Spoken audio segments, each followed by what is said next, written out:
việc tập học nhằm cái nào mà tiếp thì không khi mà ba lao tiếp sinh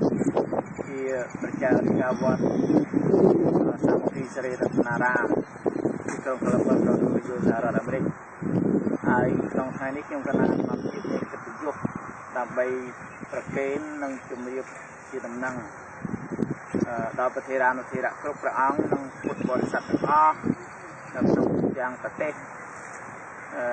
ជាពិសេសគឺក្នុងទីក្រុងកូឡុំប៊ូសរដ្ឋអូហាយ៉ូយើងនេះហើយបានជ្រាបថានៅថ្ងៃទី13ទី14ទី15ខែមេសាឆ្នាំ2012នេះគឺជាថ្ងៃមួយជាប្រវត្តិសាស្ត្ររបស់វត្តសាមគ្គីសិរីរតនារាមរបស់យើងដោយឡែកហើយនឹងជាទូទៅគឺជាថ្ងៃបុណ្យចូលឆ្នាំខ្មែរប្រពៃណីជាតិរបស់យើងទូទាំងសកលលោកជាពិសេសគឺនៅក្នុងប្រទេសកម្ពុជាដូច្នេះក្នុងរវាង3ថ្ងៃ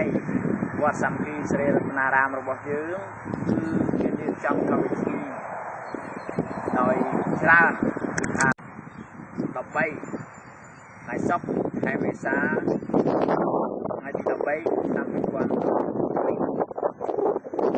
មកគឺជួបជុំញាតិមិត្តជិតឆ្ងាយនៅក្នុងកម្មវិធី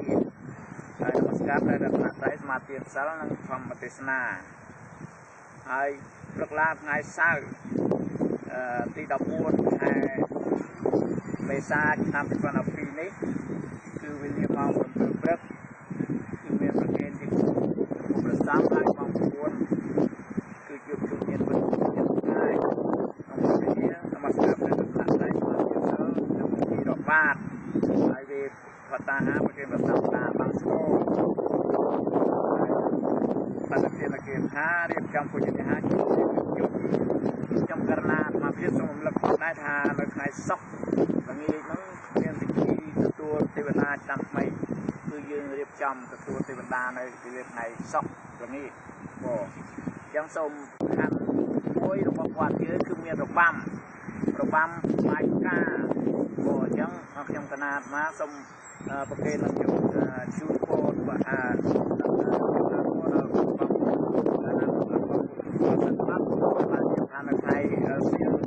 ថ្ងៃសៅរ៍នឹងហើយមានរបាំអប្សរាដែលរាំថ្វាយពរទេវតាឆ្នាំថ្មីហើយនឹងមានល្បែងប្រជាប្រិយដែលគណៈកម្មការលោកអាចារ្យគណៈកម្មការយើងវត្តសាមគ្គីសិរីរតនារាមនេះលោករៀបចំពលល្បែងប្រជាប្រិយដូចមានល្បែងលេងអង្គុញចោលឈូងដាក់កំសែងទៅតាមប្រពៃណីជាតិខ្មែរយើងណាអប្សរាមករំថ្វាយផ្កានៅរសៀលម៉ោង1ដល់វត្តសាមគ្គីសិរីរតនារាមយើងនេះផ្សាយដល់ទេវតាគឺដឹកនាំដោយលោកអ្នកគ្រូសុភាពហើយអ្នកគ្រូរងមួយទៀតគឺសេនឌីហើយមានប្រធានគឺលោកភិរុន